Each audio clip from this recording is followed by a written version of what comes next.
Mövsümün dəyişməsi uşaqlar arasında bir çox virus infeksiyalarının yayılması ilə müşahidə edilir. Belə ki, az yaşlarda rast gəlinən və sürətlə artan infeksiyalardan biri naravirusdur. Xəstəlik özünü qəfil başlayan qusma, ishal, qarın ağrısı və bəzən qızdırma ilə göstərir. Bu virusun ən ciddi təhlükəsi qısa müddətdə bədəndə güclü maye etkisinə səbəb olmasıdır. Belə olduğu təqdirdə uşaqlarda bu vəziyyət saatlar ərzində ağırlaşa bilər. Eyni zamanda uşaqlarda qida qəbulundan imtina və yuxulluq kimi əlamətlər müşahidə olunur. Noroviruslar RNT quruluşa malik olan, inkubasiya dönəmi 12-24 saat davam edən və xəstəlik müddəti 48-60 saat davam edən bir xəstəlikdir.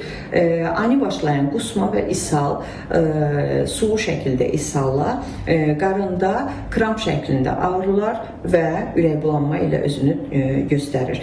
Xüsusilə 6 aydan kiçik uşaqlar və immun sistemi baskılanmış insanlarda çox ağır gedişata malik olur.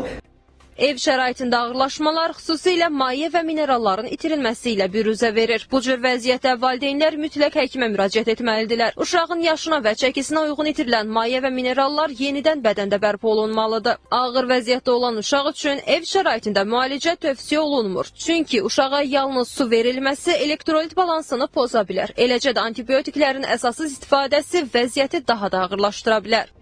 Müalicə əsasən burada simptomatikdir, yəni xəstəliyin özünü deyil də onun yaratdığı simptomları aradan qaldırmağa yönəlir. Ən vacib mərhələ düzgün rehidratasiya aparılmasıdır. Yəni uşağa oral rehidratasiya məhlulları az, amma tez-tez verilməlidir. Qidalanma yüngül saxlanılmalıdır.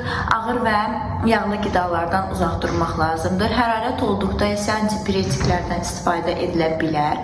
Burada vacib məqam odur ki, bu virus infeksiyasıdır və antibiotiklərin burada istifadəsi yersizdir. Naravirus əsasən çirkli əllər, qida və su vasitəsilə yayılır. Məhz buna görə valideynlər uşaqların gigiyenik qaydalara əməl etmələrinə məsuliyyətlə yanaşmalıdırlar.